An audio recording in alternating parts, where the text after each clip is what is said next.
Performance Box Touch is not only a super accurate performance meter, it can also be used as a sophisticated predictive lap timer, using GPS rather than distance to allow you to accurately compare how your current lap time compares with your fastest, corner by corner.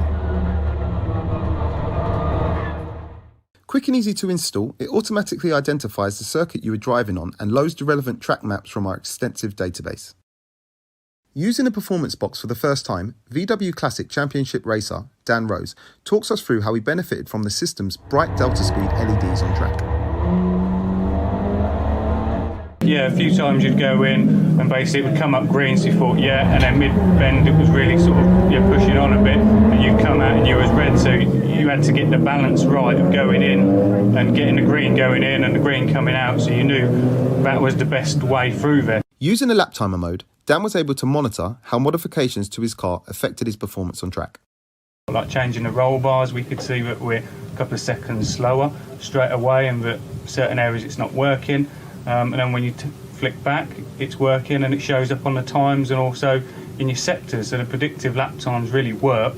Given a quick lesson on the Circuit Tools data analysis software to pinpoint exactly where time is being lost and then going through his data from the day, Dan said, Looking back at the data now, we're a bit further on in the day, we can see that certain lines worked, certain lines didn't. Carrying a bit more speed into the first bend seems to have given us a bit more pace. And also we can look at different sectors where in a couple of laps I was quicker, but actually putting all those sectors together so that they work, which we've looked at, and then we'll go back out and have another go. But so far we've gained 2 or 3 seconds throughout the day, which has really worked well with us. So when we come back racing we should be up there.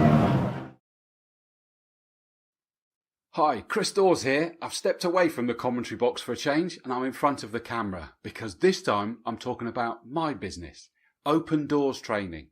Founded by myself as a project of passion because I felt so lucky that I get paid to do the things I do now. Commentating, hosting awards, voiceover artist, TV, radio, podcasts, live shows, you name it, all of those things are an absolute privilege. Especially when I came from someone who was paralysed by fear when I had to present at university and when I first went into business after graduating.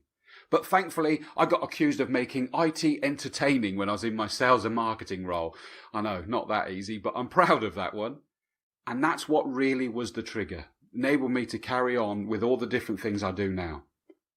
I want to now help others open doors that they may not yet know exist. And you never will know exist unless you put yourself in a position where you can be heard. Whether that's in business, in public sector, in sport, all of it is the same. If you're silent, no one will know you exist and how good you are at things. You've got to put yourself in a position where you open those doors, at least so that you can knock on the doors and they know you are there. So that is what we do here at Open Doors Training. It's not about creating blueprints of presenters or media darlings or whatever it may be. It's about unlocking you. Instead of being the contained version of you, we want to get 110% of you. You probably exaggerate it by 10%. I'm sure I'm not like this when I'm at home on the sofa. The wife would kill me. But it is about still being you. And that is what we work on within all of our training. So come on over, opendoorstraining.co.uk. Let's have a conversation to see how we may be able to assist you going into, hopefully, a better year in 2021.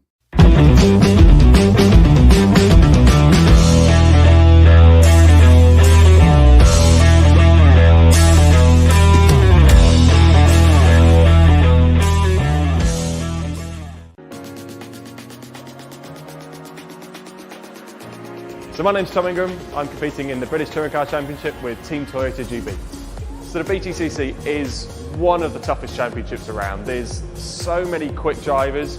So to get the edge, you've got to be looking for any little millisecond of improvement. So whether that be from training hard at the gym or having the best kit around, you've got to find the edge any way possible. So the thing I love about the Walero products the most is the temperature regulation. And not only does it regulate my temperature and keep me cool when it's really hot, but when we're testing in the middle of winter, it keeps me warm as well. The feel of these is amazing. They're so soft, you could wear this to bed and be more than happy. So the lower under has really helped my performance and reduced the effects of the heat on my body and the heat fatigue that I'm finding. That's where I'm finding a big improvement. So over the course of it doesn't matter if I'm testing, it doesn't matter if I'm racing, I'm just not feeling quite as fatigued as I would have been without it.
And welcome back to Motorsport Days live. And well, we've got a fantastic session coming up, haven't we, Ben? But before we do that, before we introduce that session, we've got a little competition happening later, haven't we, Ben? Yeah, we have. It's with HRX. So basically, you get the chance to win a race suit. All you need to do is head over to motorsportdays.live page, click on our virtual live agenda, and on there you'll see a link which takes you straight through to the HRX page. And all you need to do is design your suit how you'd like it to look, hit save, and then chuck that on our Facebook page post, and you could be in chance to win a race suit worth well over £1,000. So what have you got to lose? It's a great opportunity, and it certainly will help a lot of drivers out there ready for their campaign for next year. Fantastic stuff. Right, we're going to get into the next session now. What a cracker it is. If you're a racing driver, if you're anybody involved in motorsport, you have to listen to this session. This is Jess Shanahan, the racing mentor, and Toby Trice. I'm going to bring them in now. We're going to dip out and enjoy the session. Hey, thanks, guys. I'm Jess Shanahan. I am the racing mentor. A lot of you might know me because in 2018, I wrote the book, Get Paid to Race. And, ever since then, I've been working with drivers to kind of give them the tools and knowledge to get sponsorship. And I'm here with Toby Trice. So, Toby, for those listening who don't know you, could you give a quick introduction? Yeah, hey everyone, thanks for tuning in. I'm Toby Trice, a racing driver on a campaign to raise awareness for male fertility. I became a racing driver in my late 20s, all thanks to Jess and her book, Get Paid to Race. I met Jess a couple of years ago now after picking up a copy of her book when she launched it, and then met her sort of into the January of 2018, I think it was now, Jess. And I've never looked back. I've become a racing driver and living the absolute dream, and also returning so much awesome things for my partners, and hopefully grow in the future. Amazing. And Toby and I do a podcast called the Racing Mentor Sponsorship Podcast. We've been doing it since earlier this year. It was a great kind of lockdown project for us. And, during that, we go through everything kind of related to sponsorship and making money to go racing. So this is kind of gonna run a lot like that podcast, I guess, Toby. And I'm basically gonna kind of ask you to run through your career and the things that you've learned so far, because you really are kind of still at the beginning of your racing career, aren't you? Yeah, I mean, it's been a whirlwind. I've done one season in the Ginetta Racing Drivers Club back in 2019, after following all your support and advice and education. And it's just been an absolute whirlwind since. But I started karting probably 4 years ago now, done a couple of years at Buckmore Park, just kind of learning the ropes and just using motorsport as a bit of fun, really, just kind of getting into it. And never imagined ever would I become a racing driver that was sponsored. I've come from someone that's got no money to take into the sport, so I knew that I needed to get sponsorship to make this happen. And I used to believe that it was very much a sticker on a race car, and get paid to do that, whereas now I've got a very different outlook on how sponsorship works, and it's very much a partnership with my sponsors and how I can actually promote and help their business grow so that we can all grow together and enjoy this amazing sport. Yeah, and I think one thing that you've really developed over kind of the last year or so is your niche. And I think this is something that a lot of drivers miss out on because they're doing the same things as everyone else. They don't have this niche that's outside of motorsport. So when they do pitch to sponsors, they don't stand out. They just look like everyone else. So can you kind of talk people through like how you came to develop your niche and how that's working for you? Yeah, for sure. I mean, I started racing at Buckmore Park as an escape to my fertility journey. I've got a very interesting personal story of going through fertility treatment, found it very, very tough, but used motorsport as a positive escape for me to kind of embrace that and enjoy something different, take my mind off it. And I decided to take that into motorsport with a really unique story that I wanted to inspire others that are potentially going through fertility treatment, but also as an opportunity to raise awareness to the entire world with regards to, as a racing driver, how I can influence people to live their lives, even if they're struggling with their own issues. It might not necessarily be fertility. So I've kind of developed, I suppose, that niche myself with regards to your help, Jess. And I can't believe just how much things are snowballing now. And I'm in the media a lot. As much as being a racing driver is great for winning and getting championships and all that kind of stuff, sponsors don't really care about that. You need to be able to give a return to sponsors, and I've got some fantastic partners now that are on part of this journey with me, and I'm doing some great things to help those guys out. And people are really starting to kind of take notice of this. Like, people are hearing about you because of this awareness that you're raising for male fertility issues. But that's obviously bringing awareness to your racing as well and to those partners. And I know that, earlier this year, you really kind of made a point to really focus on your branding and get like this really kind of high end look. What was like the thought process behind all of that? Yeah, I mean, COVID kind of forced this to happen. At the beginning of the year, you and I obviously was talking about where we was going to go and how we was going to make this work for 2020. And unfortunately, the COVID situation, kind of put a block on that. But I wanted to make something that was perhaps negative in the world into something really positive for my business and for my partners. And it was a good opportunity for us to take a step away from motorsport as a competitor this year, because I knew I couldn't have guests at the track, and it was going to cause some issues with regards to having people with us. And that's partly where, you know, I enjoy that part. So I really decided to focus really hard on my branding, so that I could approach 2021 with a really fresh new look really slick and professional, and that we've got this really unique opportunity now for new and current partners of what we can really offer to them. And a huge thank you to Purple Tash, Momentum Social and 9line, because they've allowed me to really establish my brand. And yeah, I think it's definitely turning heads. People are starting to take note, and it's really cool. We've done exactly what we've planned to do. That's great. And I feel like a strong brand is so important, and it goes really alongside having this niche and standing out. And I actually think there are a lot of drivers out there who aren't doing this. And I feel like so many people, they see what others are doing and they kind of copy it. So a lot of drivers come across the same. And, you know, I'm curious kind of what you were thinking when you kind of went into developing your brand to make it really strong and high end, and how you were thinking about how that related to, you know, looking for sponsors in the future. Yeah, I mean, you know, I've got a very hard work ethic, and I quite like minimal, clean, very slick looking things. And I want to attract companies of a similar kind of image, so that we're kind of collaborate together with the same personal message that we want to put out to the world. And I think if I can align my brand with my ideal partners for the future, then we're only developing and building a better relationship for that future itself, Jess. And, you know, it's so thankful to you, because I've managed to really understand just how I can develop this into something. And fortunately for me, because I've spent that time working on my brand and my niche and actually really putting that message quite clear out to the world, I remember you saying to me quite some time ago that eventually sponsors will come to you because they'll understand what you want, how you can help them. And literally within the first, couple of weeks, I got some good messages, and those relationships have built across now to partnerships that are going to be happening in 2021. So I'm so excited because, I'm now attracting the kind of, I guess, success that I deserve that I've put in. But at the same time, I now know that I can help those companies because we completely align, which is fantastic. Yeah, that's amazing. And as much as I love talking about, the pitch process and the hustle and the hard work that goes into securing sponsorship as a driver, I think that everyone should aim to build something so appealing that businesses start to come to you. I think that's the perfect way to do things, because you can work on what is essentially the fun stuff, like social media, video content, your newsletter, stuff like that.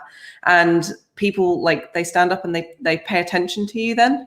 And just by kind of showcasing what you're doing with current partners, it's really appealing to those businesses who are then getting in touch with you.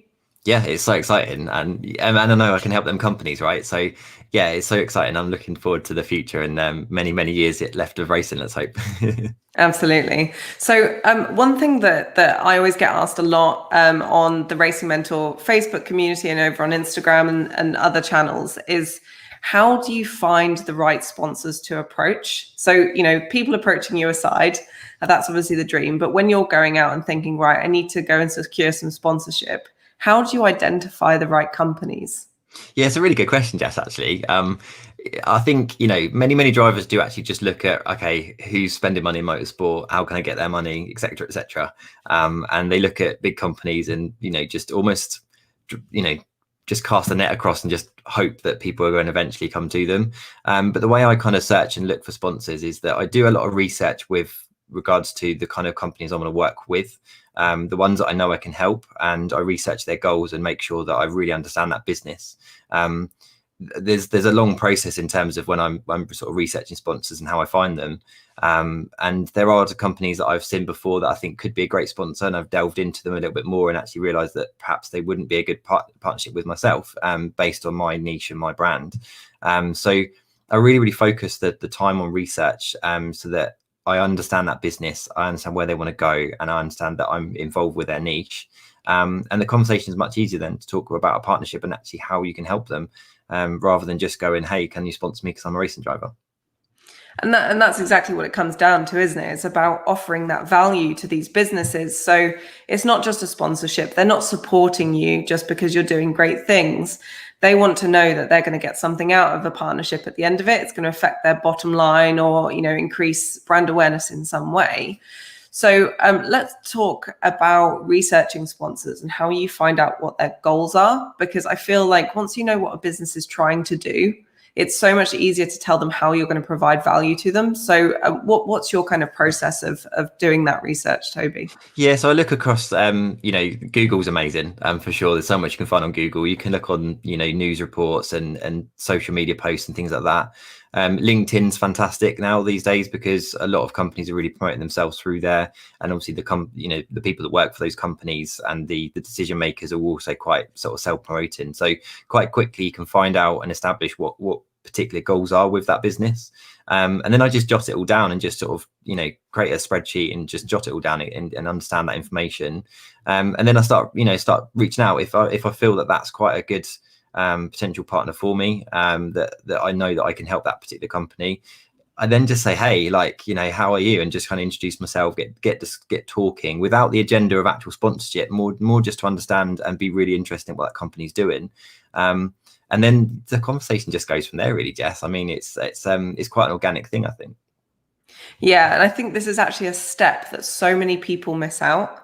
They find someone that they want to pitch to, and even if they have a great offer and can provide a lot of value, they just jump straight in with hey, this is what I offer. Do you want to sponsor me, more or less?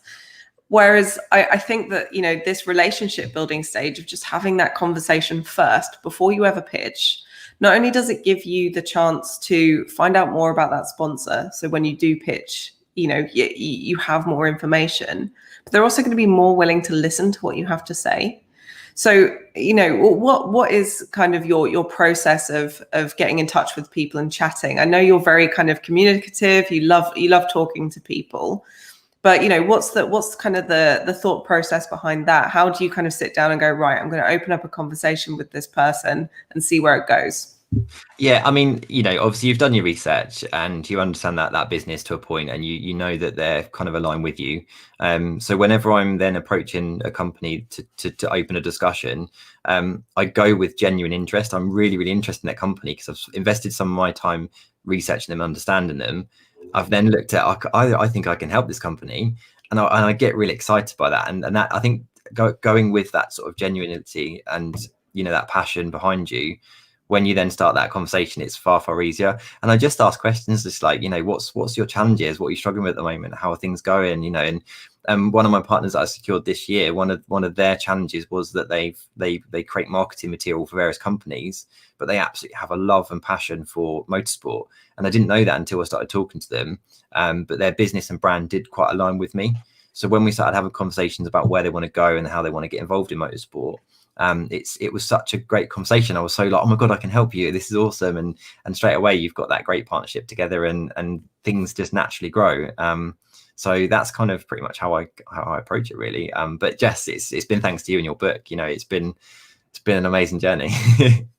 Yeah, and my kind of reasoning for writing the book was because I was seeing so many talented racing drivers who they were winning, they were doing great things on track, but they didn't have those business skills kind of in the background to kind of secure the sponsorship. So they were saying, well, I can't afford to race anymore.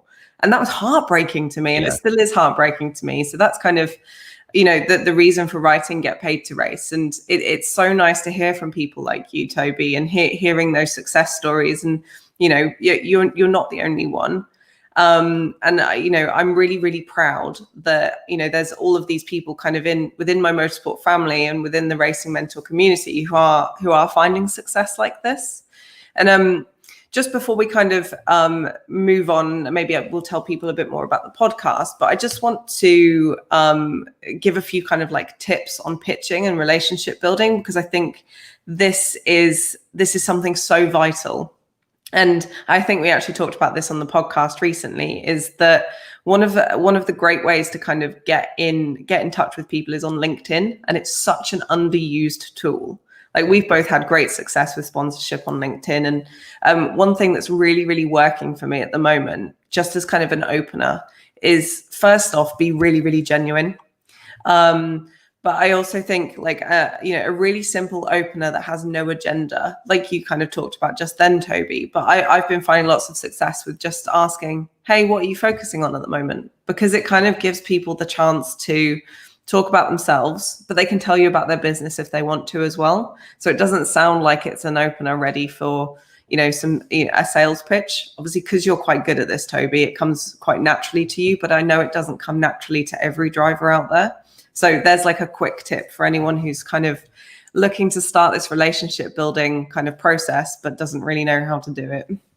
Yeah, and the thing is, Jess, the advice that you've given, you've changed my life. I've managed to go to motorsport from not having any money to do it to understanding how I can help companies, which then helps me get paid to race. And I use motorsport to help those businesses achieve their own success. So I think, you're changing this perception that to get into motorsport, you've got to be rich. I think now that things are changing very quickly among the community, we've got so much success stories with other drivers, and it's such a super exciting time for us. And of course, the podcast has been a huge success as well. And we're getting, it's worth a listen. Yeah. So anyone who kind of wants to get involved in this conversation, there's two ways that you can do this. On Facebook, we have the Racing Mentor sponsorship community, which is just a friendly place where you guys can come and ask questions. I'm in there. I'm posting resources. You can find out a bit more about kind of everything that's available to you to learn from. So most of the content that I share is free, but then there is also Get Paid to Race as well if you want to dive into a book. And the podcast you can find basically anywhere that you like to listen to your podcasts. And Toby and I are so open to suggestions of like topics to talk about, because it's created for racing drivers at all levels. So we're more than willing to kind of hear from people on what is it that you want to know. And we've covered all sorts of topics in the last, how long's it been, since February, I guess. We've covered everything from branding to pitching to the subject line that you should put in your pitches. So we've gone into quite a lot of detail there, haven't we, Toby? Yeah, that's it. And it's every Tuesday, isn't it? Grab a brew, sit down and enjoy this thing, because it's well worth a little chat with Jess and I and how we cover these topics. Yeah, absolutely. So I do see that there are a couple of like questions and comments under the live stream. So once we're done here, I'll dive into that. But if you do have any other questions or anything like that, you can find at Racing Mentor on pretty much every social channel, or you can come and join the Racing Mentor sponsorship community on Facebook as well. So thank you, everyone. So I think we're kind of out of time now. So thank you so much for listening. I know this has been like a really kind of short overview of sponsorship, but hopefully it's kind of made some of you think about, the value that you're providing and how you're standing out as a racing driver, and also how you're building those relationships before you pitch as well. So that's all from us now. I'm going to hand back to Ian and Ben. Thank you so much for watching, everyone. It's been great to be here. Thank you so much. Take care. Lovely stuff. Thank you to Jess and Toby there. And I actually think sort of sponsorship is such a key thing for people, isn't it? And it's a difficult thing to try and get, isn't it, Ben? Yeah, it really is. And to be honest with you, it's one of my quite a big frustration for me. We run a motorsport business, and I probably get once a day an email from somebody suggesting that I should chuck Motorsport Days all over their car. And I think one of the things that Jess always says is obviously do your research and, find out about the company. And if anyone knows much about it, they know that I'm equally desperate to get Motorsport Days put all over my race car. And I think it's a case of, you have a conversation with someone, they say no, that doesn't mean no forever. You've got to keep trying. It's a relentless task, and you have to look at, again, look at the people that we've interviewed with, like Ben Tuck and Abbie Eaton. They haven't. It just hasn't happened overnight. They've had to really work hard at their profile. And somebody that you don't win a sponsorship straight away doesn't mean that they're never going to come back again. And Toby's done such a fantastic job to really put himself out there. I see him all the time writing engaging posts on LinkedIn, using that platform, a slightly more professional reach. You've got, Facebook, And I think that's the thing. You've got to keep yourself current. When the racing isn't happening, you've got to still talk about yourself to make people think you want to do it. And when, again, you look at people like Bobby and Paul Rivette and Jiggy, who were on yesterday, the BTCC drivers, they're when you listen to them, they know what to say. They chuck in their sponsors. They're wearing the clothing that kind of shows it, and they want to engage and do take part in things like this. And I think that is really, which is key. You've got to keep trying, keep going. It is your dream, but at the same time you can help improve other businesses, and that's the trick. So I really recommend anyone to go out and buy Jess's book. It's a really, really good book. She's got lots of courses, got a fantastic website, and you've seen yourself, she's really engaging. And if you sent her a message asking for help, she would help. And I think that's what that's what people need. So a great session. Well, I actually have a copy of Jess's book, and I can. I'm just wondering if I've got it on me. I think I might have lent it to the boys actually, and it is fantastic. Do just go onto Facebook, look for the Racing Mentor, look for Jess. If you want a copy of it, she will point you in the right direction. Right, Ben, we've got from yesterday. We had Praga's video. I think that was absolutely sensational. We're going to be getting at 12:40. So if you missed it yesterday, you are in for such a treat because it's magnificent, isn't it? Yeah, it really is. And as I said into the introduction yesterday, that seeing Praga cars, the brand itself obviously keep going from strength to strength. It's obviously not a new brand, but obviously we're seeing it more and more out there. And they've got some great guest drivers. It's a fantastic looking beast. It really is. And it's already won a championship this year with Britcar. So we're really lucky. We thought, why not? Let's just show that again for anyone that could have missed it yesterday. And then after that, we've got other sessions with the Classic Sports Car Club. So Hugo's joining us for real good insight into the opportunities racing with them. We've got Castle Combe. So we've got Tom and Chris who are going to talk about the circuit and everything that they have available there. And then we have the announcement from HRX with Creasy, the BTCC driver, going to announce who's won the race suits, and a good insight into HRX as well. So, still jump on that competition, get involved, feel free to ask lots of questions. But yeah, a lot of really exciting bits to come up a bit later. Fantastic. Yeah, so right, we're going to go to a short break then. I think it might be time to grab a little sandwich or something, Ben. I don't know about you. Maybe a nice, well-deserved cup of tea, I think. And we will be back live at 12:40 with that Praga video. It is not to be missed. We'll see you at 12:40. Thank you.